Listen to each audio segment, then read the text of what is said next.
Hello everyone, welcome to another lecture of Principles of Management and today our topic is Group Structure and Properties. ये managing team work का topic है, chapter है managing team work और उसका topic है group structure and property. हम उसके बारे में डिस्कस करते हैं। लास्ट लेक्चर में हमने देखा था ग्रुप क्या होता है और ग्रुप के डेवलपमेंट के स्टेजेस क्या होते हैं। अब हम देखते हैं ग्रुप स्ट्रक्चर एंड प्रॉपर्टीज़। तो ये चैप्टर है मैनेजिंग टीम्स, उसके बारे में है। Group structure and properties define group roles, norms, conformity, status, size, group cohesiveness and leadership.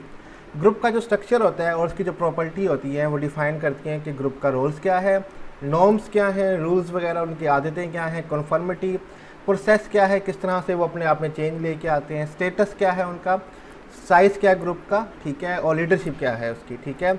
Group structure कहते हैं ग्रुप के ढांचे को और प्रॉपर्टी कहते हैं उनकी खसूसियात को। मीन्स के ग्रुप का स्ट्रक्चर, उसकी फॉर्म, शेप या ढांचा क्या है, उसकी प्रॉपर्टी, उसकी खसूसियात क्या हैं कि उन्होंने करना क्या होगा, ठीक है। तो इसी तरह ये डिफ़ाइन कैसे होते हैं कि ग्रुप के रोल्स क्या हैं, नॉर्म्स क्या हैं, conformity, status, group size, cohesiveness and leadership. इसके बारे में हम आगे जाके स्टडी करते हैं।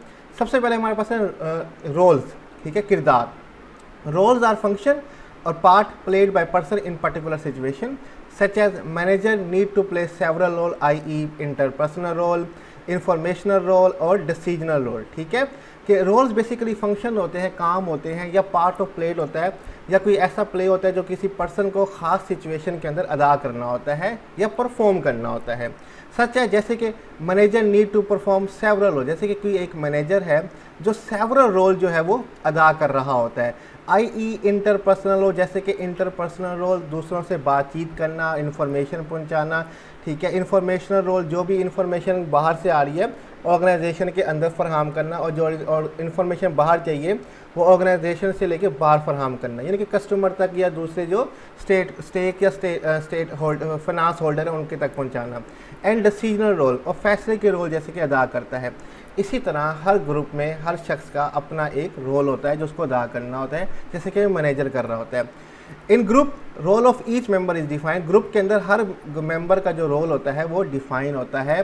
So group objectives and goals can be achieve, ताकि जो ग्रुप के ऑब्जेक्टिव्स हैं, मकासद हैं और जो गोल्स हैं वो अचीव किए जा सकें। तो बेसिकली रोल्स हमें बताते हैं कि ग्रुप में हर मेंबर का काम क्या है, किरदार क्या है, उसने कौन से रोल जो हैं वो परफॉर्म करने हैं ताकि जो ग्रुप के ऑब्जेक्टिव्स हैं और गोल्स हैं वो अचीव किए जा सकें। नेक्स्ट हमारे पास है नॉर्म्स, ठीक है। नॉर्म्स आम रूटीन में नॉर्म्स को कहते हैं अमूमी आदतें, उठना, बैठना, सोना, जागना, किस तरह हर घर में अपना अपना तरीक़ाकार होता है, ठीक है। नॉर्म्स बेसिकली बेसिक रूल्स होते हैं, आम आदतों वाले रूल्स होते हैं जो अपनाए जाते हैं। नॉर्म्स आर स्टैंडर्ड और expectation that are accepted and shared by the group member. In simple word norms are way of doing thing. Norm जो बेसिकली हैं वो स्टैंडर्ड है, मेयार है और एक्सपेक्टेशन है, उम्मीदें हैं that are accepted and share by group member, जो कि हम एक्सेप्ट करते हैं और शेयर किए जाते हैं ग्रुप मेंबर्स के साथ। ये वो स्टैंडर्ड मेयार हैं या वो आप कह सकते हैं कि रूल्स और पॉलिसीज़ हैं जिनको बनाया गया है और ग्रुप मेंबर्स के साथ शेयर कर दिया गया है। इन सिंपल वर्ड, आसान अल्फाज में, norms are way of doing thing. Norm basically तरीक़ाकार हैं चीज़ों को करने का कि ये चीज़ आपने इस तरह से करनी है, ये चीज़ आपने इस तरह से करनी है।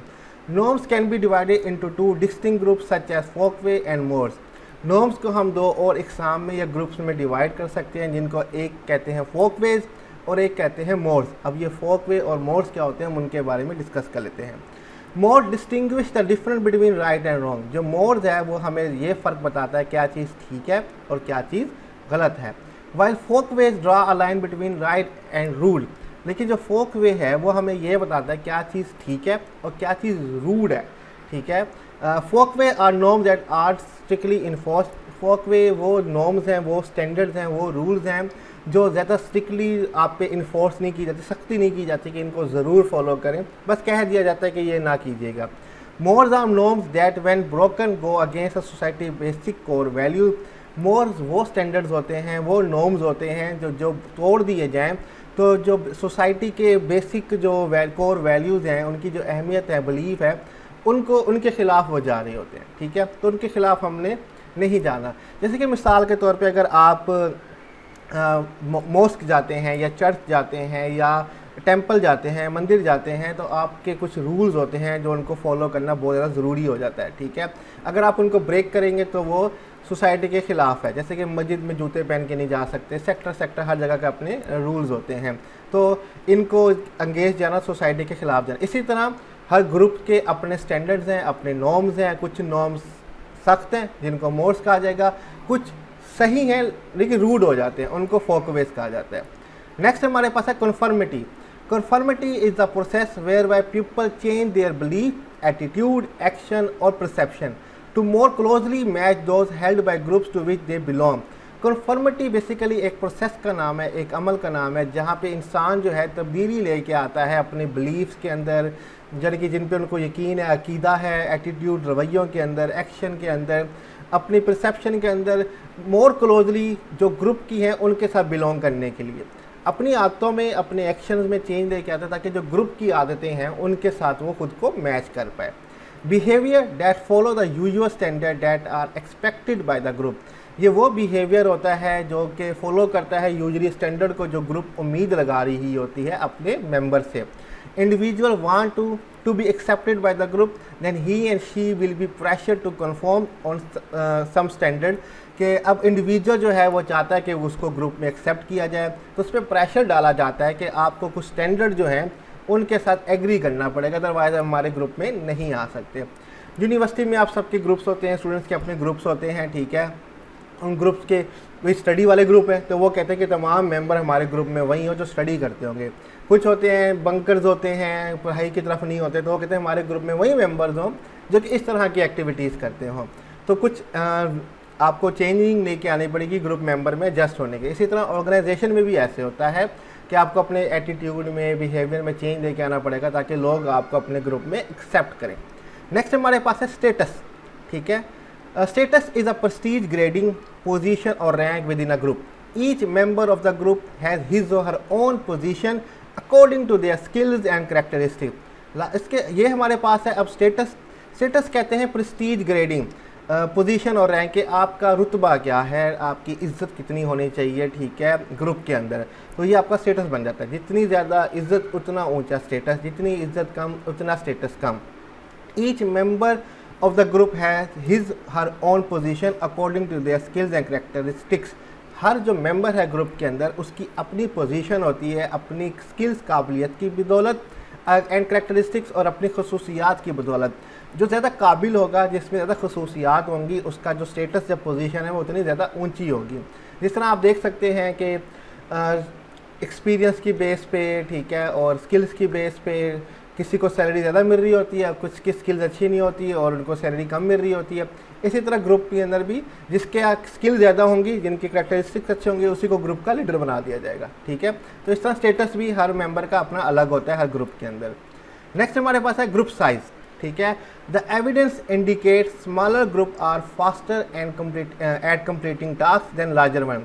काफ़ी सारे एविडेंस है, मीन के डिफरेंट लोगों ने रिसर्च की होगी, उनका कहना ये है कि जो स्मॉलर ग्रुप होते हैं वो जल्दी काम को कंप्लीट कर लेते हैं as compare to larger one के बड़े ग्रुप की निस्बत। This is a concept of social loafing that individual show less effort in a group as compare to work alone. अब एक कॉन्सेप्ट है सोशल लोफिंग का कि इंडिविजुअल जो है वो लेस एफर्ट शो करता है ग्रुप के अंदर। जितना बड़ा ग्रुप होगा ना उतनी सोशल लोफिंग होनी शुरू हो जाएगी। मीन्स के मेंबर कहेगा बाकी सब कर रहे हैं, ठीक है, मैं क्यों करूं, मेरा नाम भी बीच में ऐसे ही आ जाएगा, काम करने की ज़रूरत नहीं। जैसे आप देखते हैं प्रेजेंटेशन में एक मेंबर आता है, बस इंट्रो देता है, साइड पे हो जाता है और कहेगा कि मेरे मार्क्स भी 7 लग जाएंगे। जबकि अगर वो अकेला होगा तो वो बेहतर काम कर रहा होगा एज़ कम्पेयर टू ग्रुप के अंदर। ग्रुप के अंदर बहुत सारे लोग काम करते हैं तो वो लेज़ी हो जाता है, यार ये कर रहे हैं तो मुझे करने की क्या ज़रूरत है। तो ग्रुप छोटा रखें ताकि वो जल्दी काम कर सके। जितना बड़ा ग्रुप होगा तो लोग फिर उतना सोशल लोफिंग की तरफ जाना स्टार्ट हो जाएंगे कि काम से हट जाएंगे और लेस एफर्ट शो करेंगे। लास्ट हमारे पास है cohesiveness. Cohesiveness is a degree to which group member are attracted to each other and are motivated to stay in a group. More detail study will be done in OB. Cohesiveness basically एक हद है कि जो group member हैं वो आपस में कितना जुड़े हुए हैं, इत्तेफाक है उनमें, अट्रैक्टेड है एक दूसरे के साथ और मोटिवेटेड है कि वो ग्रुप में आगे तक रहें, ठीक है। तो इस कोहेसिवनेस बेसिकली मीनिंग हो जाता है कि आप में कितनी अट्रैक्शन है, कितना इत्तेफाक है एक दूसरे के साथ, ठीक है। तो जितनी ज़्यादा डिग्री इत्तेफाक वाली होगी, कोहेसिवनेस वाली होगी, मेंबर उतना बेहतर परफॉर्म करेंगे। ज़्यादा डिटेल जो है कोहेसिवनेस की वो डिफरेंट सब्जेक्ट है आपका ऑर्गेनाइजेशनल बिहेवियर, उसमें जाके इसके बारे में डिस्कशन की जाएगी। तो यहीं पे आज का हमारा जो लेक्चर है वो एंड हो जाता है। आज हमने देखा कि ग्रुप का स्ट्रक्चर और खसूसियात क्या होती हैं। तो बेसिकली जो ग्रुप के roles, norms, standard rules, conformity कितना अपने अंदर चेंज लेके आते हैं, ग्रुप का हर मेंबर का स्टेटस, ग्रुप का साइज़, कोहेसिवनेस, लीडरशिप, ये तमाम बातें जो हैं वो ग्रुप का स्ट्रक्चर और प्रॉपर्टीज़ बताती हैं। लीडरशिप का जो टॉपिक है इसके अलग से चैप्टर आएंगे, हम उसमें डिटेल में स्टडी करेंगे। यहाँ पे बस हमने रोल्स देखे, नॉर्म्स देखे, कन्फर्मिटी, स्टेटस, ग्रुप साइज और कोहेसिवनेस के बारे में स्टडी किया। यहीं पे हम अपना टॉपिक जो है आज का ख़त्म करेंगे। कोई क्वेश्चन हो आप कमेंट में पूछिएगा, हम कोशिश करेंगे आपको जवाब देंगे। स्लाइड्स का लिंक डिस्क्रिप्शन में दिया हुआ है, वहाँ से आप स्लाइड डाउनलोड कर सकते हैं। अपना ख्याल रखिएगा। अल्लाह हाफिज़।